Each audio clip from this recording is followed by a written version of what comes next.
இன்றைக்கி என்ன ஒர்க்குன்னு பார்த்தீங்கன்னா, Samsung top load washing machine. Customer என்ன சொன்னாங்கன்னா, ஸ்பின்னு மட்டும் ஓடல அப்படின்னாங்க. நம்ம வந்து ஆன் பண்ணி பார்த்தோம்.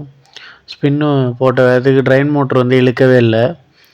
இதுதான் அந்த ட்ரெயின் மோட்ரு, சுத்தமாக இழுக்கலை. சரி, ட்ரெயின் மோட்டருக்கு சப்ளை வருதான்னு நம்ம பார்த்தோம். ஆனால் மீட்டரில் சப்ளை காட்டவே இல்லை.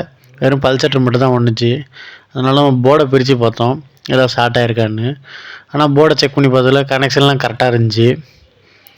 சரி, மோட்டரை செக் பண்ணி பார்ப்போம்னு புது மோட்டர் நம்ம வாங்கி மிஷினில் மாட்டி நம்ம செக் பண்ணி பார்ப்போம் ஸ்பின் ஓடுதான்னு. மிஷினில் மாட்டியாச்சு. அடுத்து நம்ம மிஷினை ஆன் பண்ணி பார்க்க வேண்டியதான். மிஷினை ஆன் பண்ணி ஸ்பின்னு கொடுத்தாச்சு. மிஷினை ஸ்டார்ட் கொடுத்தாச்சு. ட்ரெயின் மோட்டரும் பக்காவாக இழுக்க ஆரம்பிச்சிருச்சு. அடுத்து நம்ம ஸ்பின்னு ஓடுதான் செக் பண்ணுவோம். ட்ரெயின் மோட்டர் இழுத்துருச்சு, ட்ரம் ஓட ஆரம்பிச்சிருச்சு. உங்களுக்கு இந்த வீடியோ பிடிச்சிருந்தா லைக் பண்ணிங்க. விவிஎஸ் சர்வீஸ் சேனலை சப்ஸ்கிரைப் பண்ணி வச்சுங்க.